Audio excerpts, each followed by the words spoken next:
Pasal 11 ayat yang ke-13.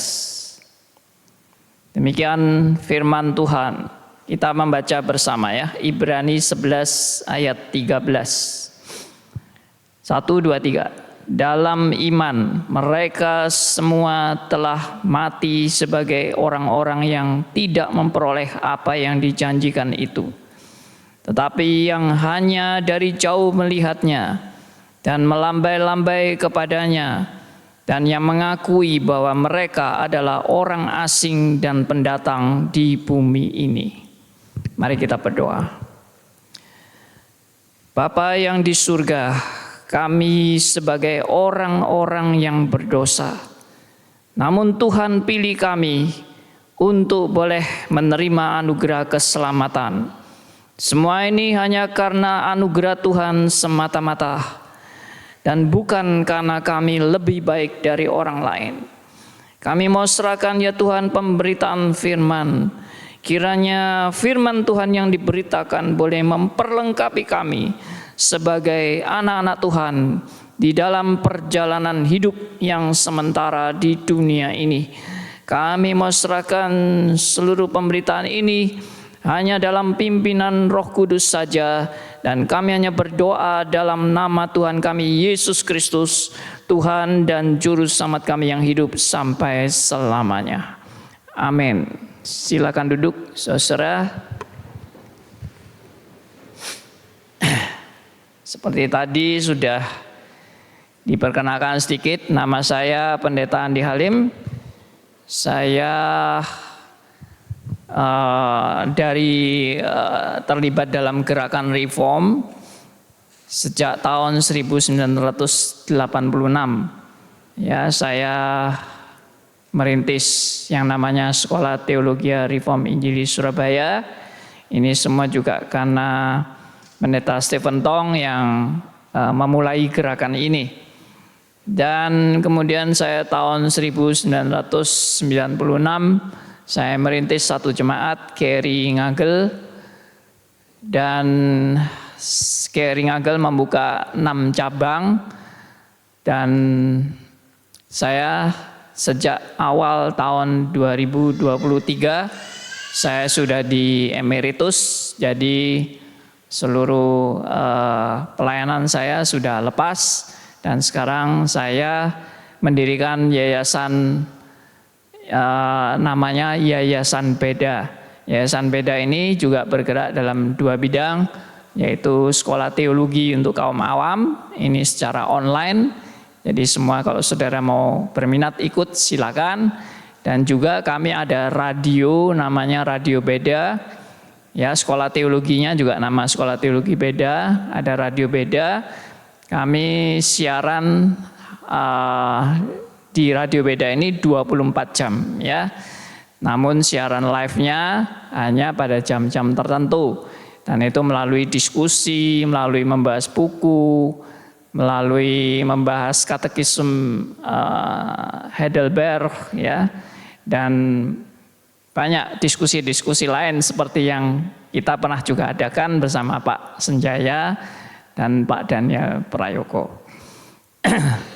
Nah, kalau saudara berminat lebih mengenal Beda ini, bisa masuk ke website kami di www.radiobeda.com ya, www.radiobeda.com. Oke, kita akan masuk dalam pemberitaan firman. Judul khotbah saya adalah Perjanjian, Pengharapan, dan Kenyataan. Ya, next. Oke.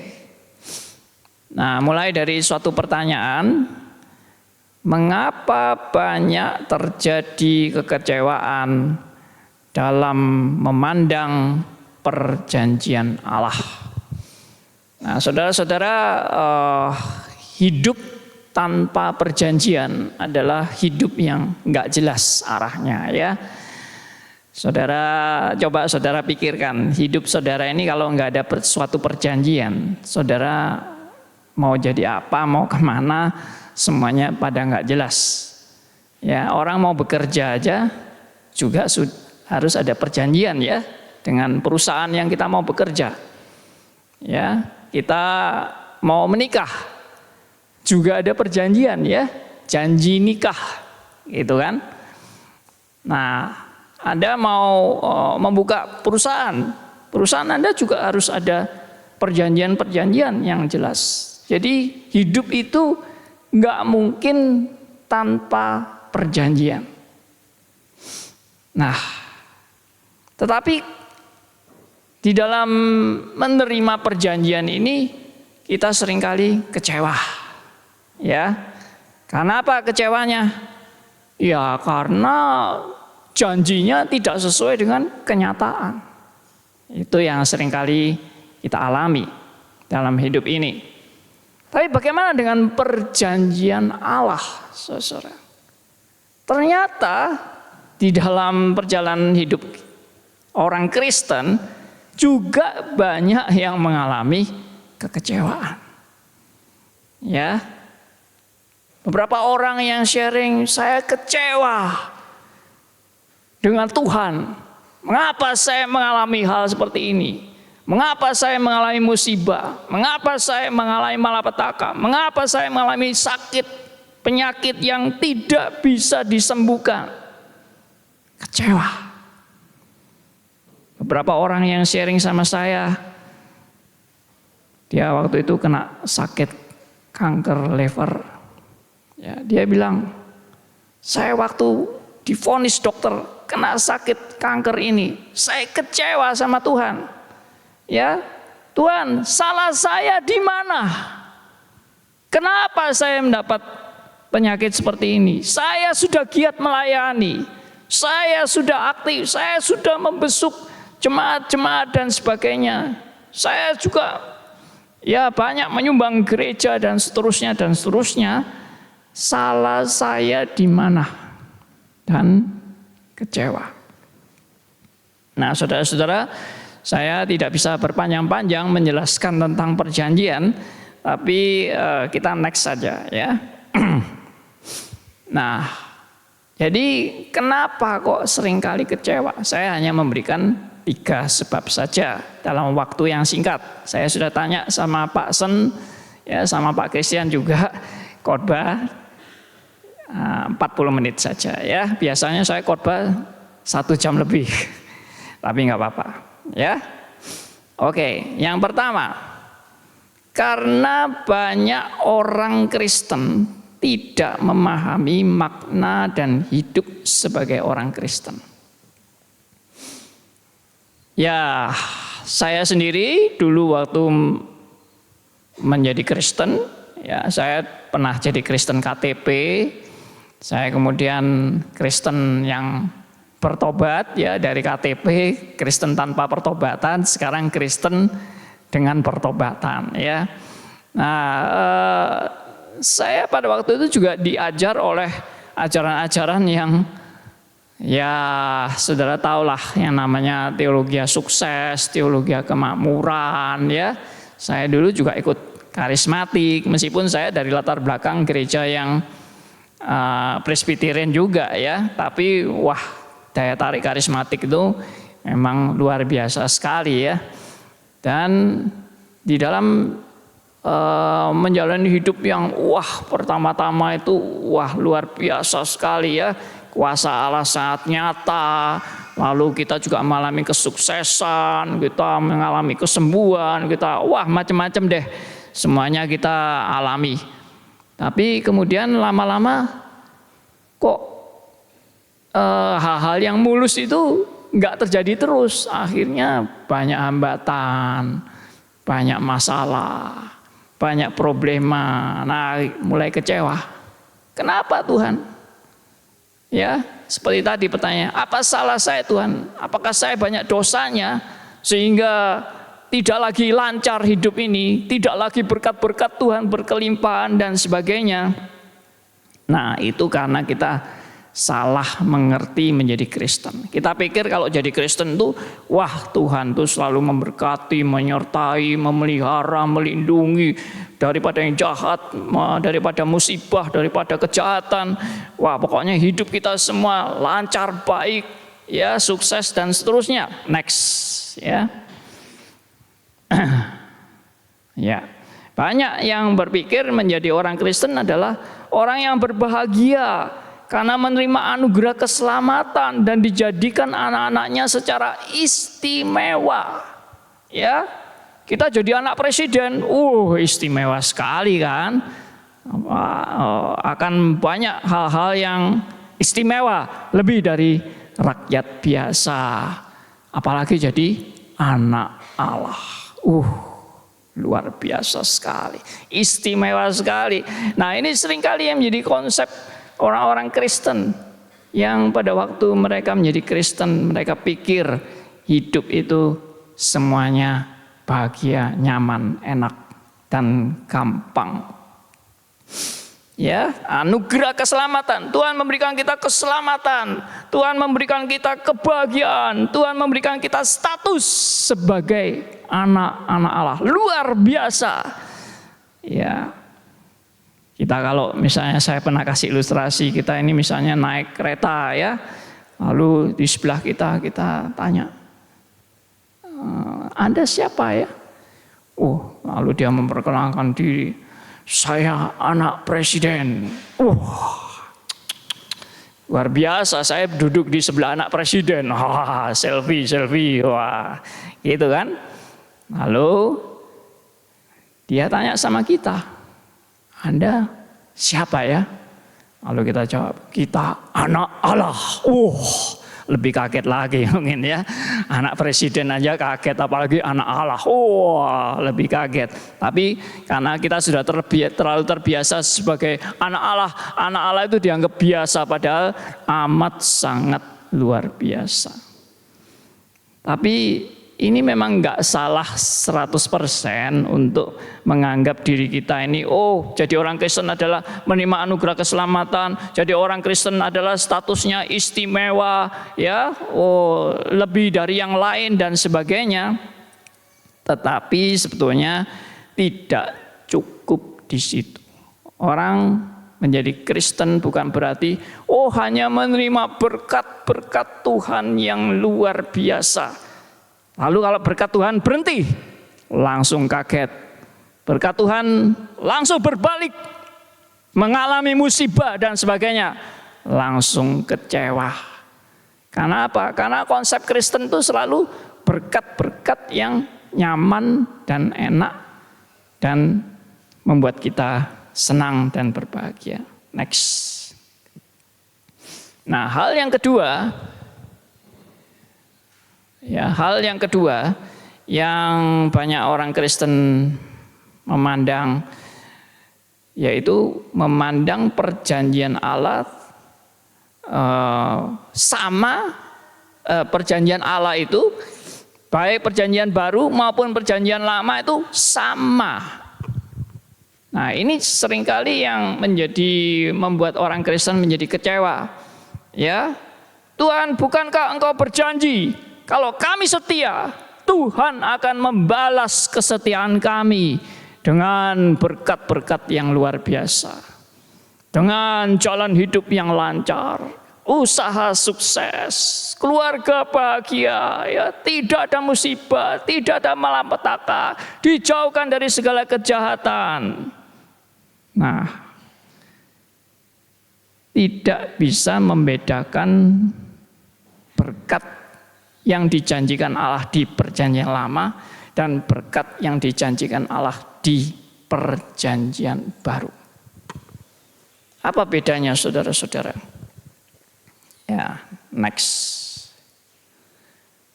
Konteks perjanjian lama adalah bangsa Israel secara lahiriah. Maksudnya kalau janji Allah kepada Israel, bangsa Israel, ini adalah bangsa yang secara lahiriah, ya, memang dari keturunan bangsa Israel, dan tidak boleh dicampur dengan bangsa-bangsa yang lain. Dan janji Allah kepada bangsa ini adalah kalau kamu setia, kamu dan keturunanmu akan diberkati. Dan Tuhan betul-betul memberkati bangsa ini. Dan Tuhan mengadakan perjanjian dengan bangsa ini, ya, dengan janji-janji kalau kamu meninggalkan Tuhan atau kamu tidak taat, kamu akan menerima hukuman-hukuman, dan mereka sungguh-sungguh menerima hukuman. Kalau mereka taat, mereka sungguh-sungguh diberkati. Nah, itulah konteks Israel. Dan janji Tuhan kepada bangsa ini sampai pada keturunan yang namanya Mesias. Next. Nah, setelah beralih kepada perjanjian baru, maka yang dimaksud janji perjanjian Allah ini adalah perjanjian Allah kepada Israel yang rohani, bukan Israel yang jasmani. Kalau Israel yang jasmani ini benar-benar mengalami hal yang berkat-berkat secara konkret dan nyata, secara fisik juga mereka mengalami berkat-berkat itu, dan mereka juga mengalami hukuman-hukuman yang secara konkret dan nyata. Tapi di dalam perjanjian baru, Allah sudah mengadakan perjanjian ini kepada Israel yang namanya Israel rohani. Siapakah Israel rohani? Israel rohani adalah orang-orang yang percaya kepada Yesus sebagai Tuhan dan Juru Selamat. Maka perjanjian Allah kepada Israel rohani ini adalah lebih menekankan nilai-nilai rohani daripada berkat-berkat secara fisik dan jasmania. Kalau kita lihat saja saudara-saudara ya, meskipun nilai rohani ini, saya tidak katakan di perjanjian lama tidak ada nilai rohani. Justru hal-hal yang fisik, yang lahiriah menggambarkan nilai-nilai rohani. Makanya orang perjanjian lama kalau tidak bisa melihat nilai-nilai rohani, itu mereka hanya Israel secara lahiriah saja. Ya, mereka hanya menerima berkat-berkat Tuhan itu secara jasmaniah saja. Tapi nilai rohaninya mereka nggak nangkap. Nah, di perjanjian baru nilai rohani ini amat sangat lebih dinyatakan dan lebih difokuskan. Kalau misalnya janji Allah itu dipegang oleh orang-orang perjanjian baru, mereka orang-orang perjanjian baru yang memegang perjanjian Allah di perjanjian lama, mereka pasti kecewa, saudara. Kenapa? Contoh, murid-murid Tuhan Yesus di awal-awal pelayanan, seperti Stefanus. Stefanus rajin memberitakan firman, rajin mengabarkan Injil. Bagaimana hidup Stefanus? Akhirnya dirajam batu sampai mati.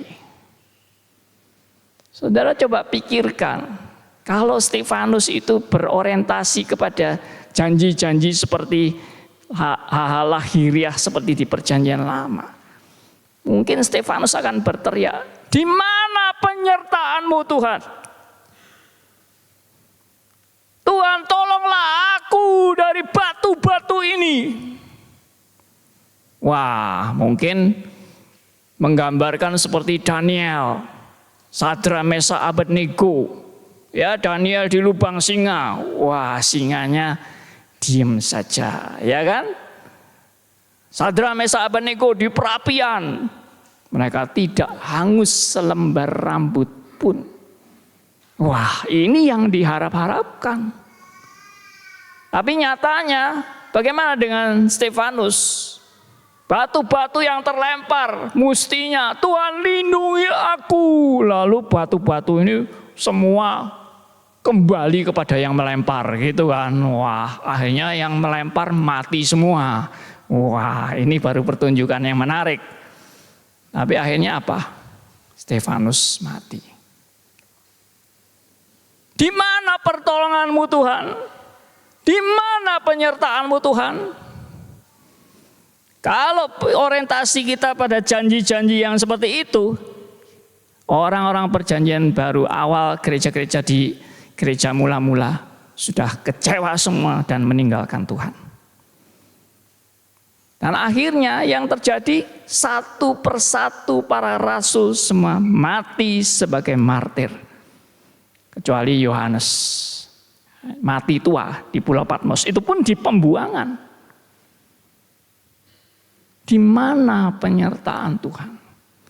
Di mana pemeliharaan Tuhan? Kalau kita berorientasi kepada itu tadi, perjanjian-perjanjian lama ini, ya, yang secara konkret, secara lahiriah, secara fisik, langsung sudah tidak ikut Tuhan lagi. Tapi saudara, kalau kita belajar next ya, next. Oke, nanti saya lanjutkan yang poin ini. Yang ketiga sekarang. Yang ketiga adalah pada umumnya orang Kristen menerima perjanjian Allah itu difokuskan untuk kepentingan diri sendiri. Oh, berkat Allah untuk aku. Oh, berkat Allah yang melindungi aku. Berkat Allah membuat aku sukses. Berkat Allah membuat aku sembuh dari segala penyakit. Nah, ini semua. Ini orientasinya kepada diri sendiri, dan diri sendiri. Saya pada waktu belajar terus bertumbuh menjadi orang Kristen sesuai dengan firman Tuhan, saya makin menyadari bahwa kesalahan yang cukup besar bagi setiap orang Kristen adalah memfokuskan firman Tuhan ini untuk kepentingan diri sendiri. Kepentingan si aku. Mungkin ada yang tanya, lah kalau enggak untuk si aku ya mosok untuk orang lain, ya. Kan memang firman Tuhan untuk saya. Nah, nanti dulu. Kita harus betul-betul melihat secara benar, ya. Melihat sesuai dengan maksud firman Tuhan. Next. Nah, namun baik dalam perjanjian lama maupun perjanjian baru, Allah mendidik umatnya untuk percaya pada esensi perjanjian Allah itu sendiri. Yaitu bukan supaya mereka berorientasi untuk berfokus pada diri sendiri yang antroposentris, tetapi pada teosentris, yaitu apa? Kehendak Allah yang jadi. Saudara, mengatakan kehendak Allah yang jadi itu memang gampang. Tapi di dalam pengalaman-pengalaman hidup kita, terutama pada saat menghadapi hal-hal yang tidak menyukakan kita, atau tidak menyenangkan kita, atau tidak sesuai dengan keinginan kita, itu bukan hal yang mudah untuk mengatakan kehendakmu yang jadi. Saya lihat seperti saya tekankan di sini ya, baik PL maupun PB itu secara esensi itu sama. Meskipun tadi lihat secara lahiriah di perjanjian lama, secara rohani di perjanjian baru, tapi kalau mau melihat secara esensinya, nilai yang sesungguhnya dari perjanjian Allah itu baik perjanjian lama maupun perjanjian baru itu sama. Saya kasih contoh. Waktu saya merenungkan Alkitab, beberapa kali ini saya sudah paparkan dalam khotbah saya. Malapetaka yang terjadi, yang tertulis dan tercatat di dalam Alkitab. Siapa yang mengalami malapetaka? Siapa yang mengalami musibah pertama kali yang tercatat dalam Alkitab? Ya, saya yakin semua saudara pasti tahu. Siapa? Namanya adalah Habel. Ya, maksudnya setelah manusia jatuh dalam dosa ya, musibah pertama kali yang terjadi adalah Habel dibunuh oleh Kain. Habel dibunuh oleh Kain. Saudara tahu, Kain pasti figur yang digambarkan sebagai orang yang jahat. Dia penuh dengan iri hati, kebencian dan dendam kepada adiknya Habel. Sedangkan Habel, orang yang begitu taat kepada Allah, digambarkan oleh Alkitab, Habel adalah berkenan di hati Tuhan. Lalu Kain punya maksud yang jahat dan ingin membunuh. Tuhan sudah mengingatkan Kain, ya, dosa sedang mengintip engkau, hati-hati. Kain tidak peduli. Dia langsung melaksanakan hawa nafsunya, dendamnya, dibunuh Habel itu. Dan ceritanya adalah matilah Habel, dibunuh oleh Kain. Mestinya kan tidak begitu ceritanya. Mestinya kalau Tuhan melindungi orang yang dikasihinya, kalau Tuhan melindungi orang yang berkenan di hatinya, tangan Kain itu yang mau membunuh Habel langsung kena stroke, ya toh. Begitu mau bunuh, berhenti tangannya, langsung sakit jantung, mati Kainnya. Tapi ceritanya kan enggak gitu. Yang mati siapa? Habel.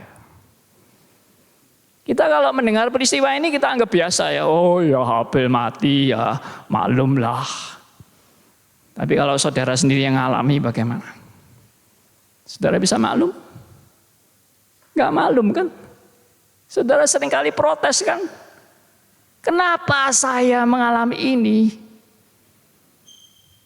Tapi kalau Habel, ya maklumlah, gitu kan?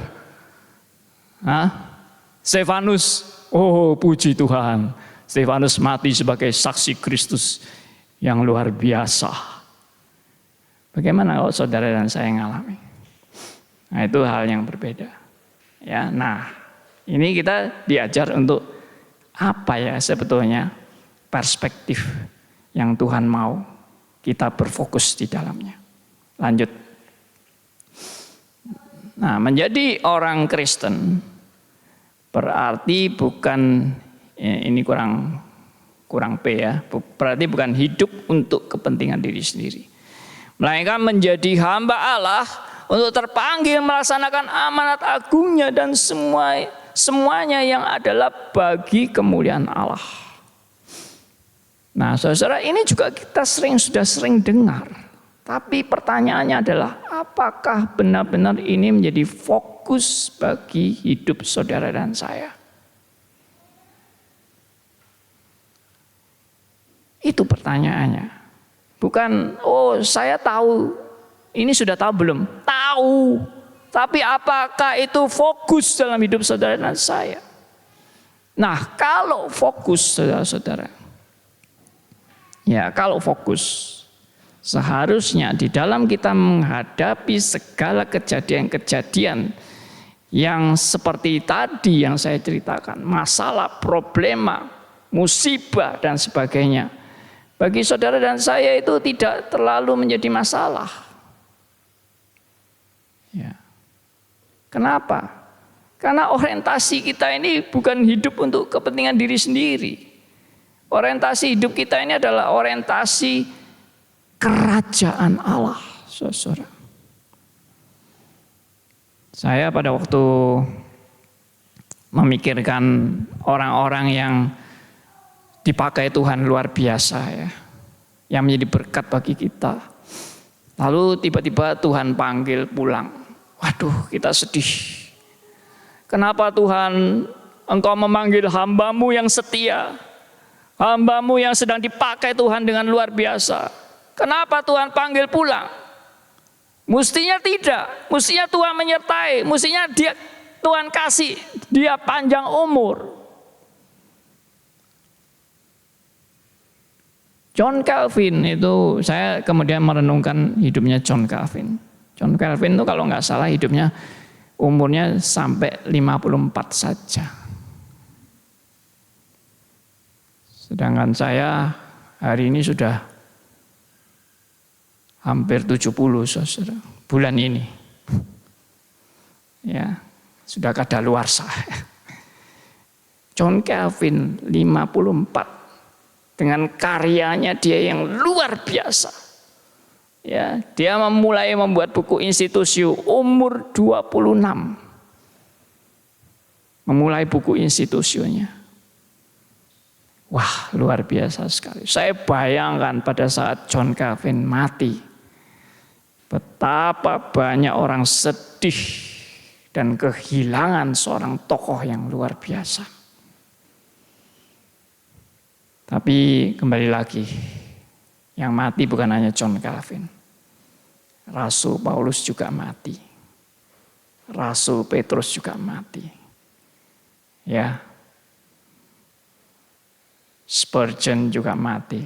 Semua tokoh-tokoh reform mati semua. Lalu apakah kalau mereka mati selesai pekerjaan Tuhan? Ternyata tidak. Di sini Tuhan mau menunjukkan kepada saudara dan saya, yang sedang berjalan adalah bukan kerajaan saudara dan saya. Yang sedang berjalan adalah kerajaan Allah.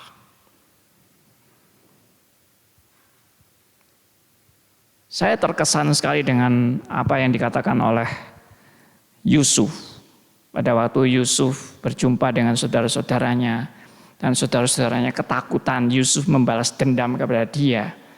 Ya, saya akan bacakan Kejadian pasal yang ke-50, ya. Ayat yang ke-20. Ya, ini ayat terkenal sekali. Tapi ini kesan saya itu berkaitan dengan hal-hal seperti yang tadi saya paparkan. Ya, demikian kalimatnya Yusuf. Memang kamu itu saudara-saudara Yusuf. Memang kamu telah mereka-rekakan yang jahat terhadap aku di masa lalu, ya. Tetapi Allah telah mereka-rekakannya untuk kebaikan. Rencana saudara-saudara Yusuf itu kejahatan. Tapi Tuhan bisa membalik kejahatan ini atau bahkan bisa memakai kejahatan ini untuk menggenapi rencana Allah. Nah, perhatikan. Tetapi Allah telah mereka-rekakannya untuk kebaikan. Dengan maksud melakukan seperti yang terjadi sekarang ini. Perhatikan. Ya, dengan maksud melakukan seperti yang terjadi sekarang ini. Apa yang terjadi sekarang ini? Oh, Yusuf sudah sukses. Oh, Yusuf jadi raja. Dulu kamu mau jahat sama saya, ya. Kamu mau membunuh saya, ya. Sekarang aku dilindungi Tuhan. Aku jadi raja, aku jadi penguasa. Kamu tetap kere, ya toh? Yusuf tidak berkata begitu. Yusuf tidak berorientasi bahwa penyertaan Allah itu adalah untuk kesuksesan dia. Tidak. Tapi kalimat selanjutnya mengatakan begini. Saya ulangi sedikit. Ya. Tetapi Allah telah mereka-rekakan untuk kebaikan dengan maksud melakukan seperti yang terjadi sekarang ini, yakni apa? Memelihara hidup suatu bangsa yang besar. Perhatikan, memelihara hidup suatu bangsa yang besar.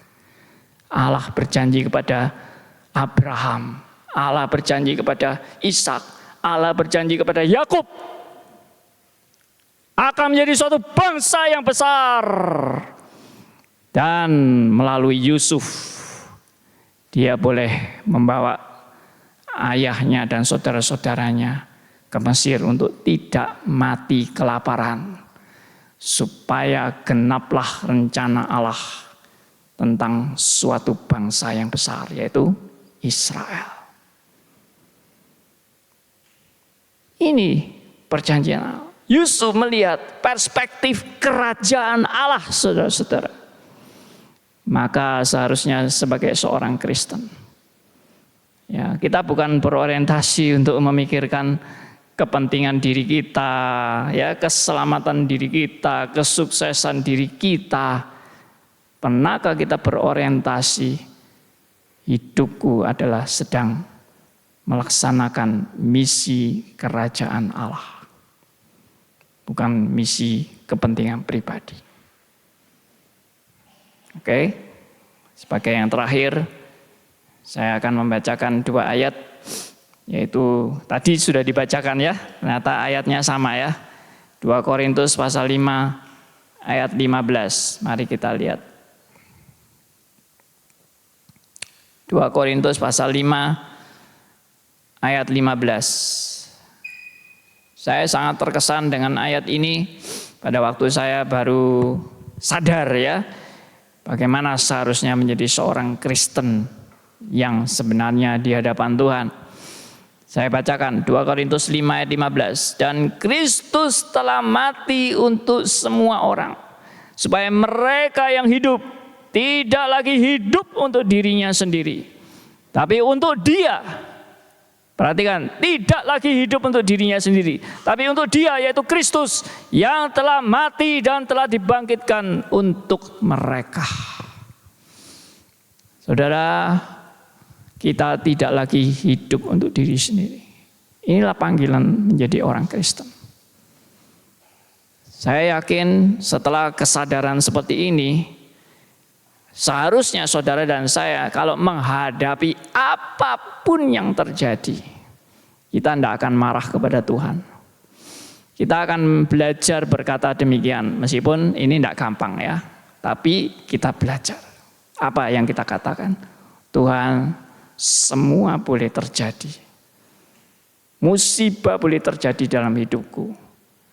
Malapetaka boleh terjadi dalam hidupku. Kematian boleh terjadi dalam hidupku. Tapi aku tetap percaya misi kerajaan Allah terus berlangsung. Kenapa demikian? Karena hidupku bukan untuk aku. Hidupku sedang dipakai Allah untuk misi kerajaan Allah. Dan ini sebagaikan tongkat estafet. Saya boleh mati, orang lain yang meneruskan. Tongkat estafet, kerajaan Allah tidak akan bisa lenyap. Yesus Kristus sudah bernubuat, aku akan menyertai kamu sampai akhir zaman. Menyertai kamu itu siapa kamu itu? Karena kamu semua pun akan bergiliran mati. Tapi kenapa dikatakan menyertai kamu sampai akhir zaman? Tuhan mau menyertai gerejanya. Tuhan sedang melaksanakan misi kerajaan Allah sampai akhir zaman. Dan terakhir, satu ayat yang kita baca bersama yang mungkin juga banyak saudara sudah hafal, yaitu Roma pasal 11 ayat 36. Demikian bunyinya. Roma 11 ayat 36. Sebab segala sesuatu adalah dari Dia dan oleh Dia dan kepada Dia. Bagi Dialah kemuliaan sampai selama-lamanya. Saudara, semua adalah dari Dia dan oleh Dia dan kepada Dia. Bagi Dialah kemuliaan sampai selama-lamanya. Bukan aku, bukan semua dari aku, bukan semua oleh aku, bukan semua kepada aku. Lalu kemuliaan bagi aku selama-lamanya, tidak. Semua dari Allah dan oleh Allah dan kepada Allah. Bagi Allah lah kemuliaan sampai selama-lamanya. Biarlah ini menjadi tekad bagi saudara dan saya. Tuhan, hidupku hanya sementara. Biarlah aku boleh menjalankan panggilanku sebagai anak-anak-Mu, sebagai hamba-hamba-Mu, untuk menjalankan misi kerajaan Allah. Aku boleh mati, tapi misi kerajaan Allah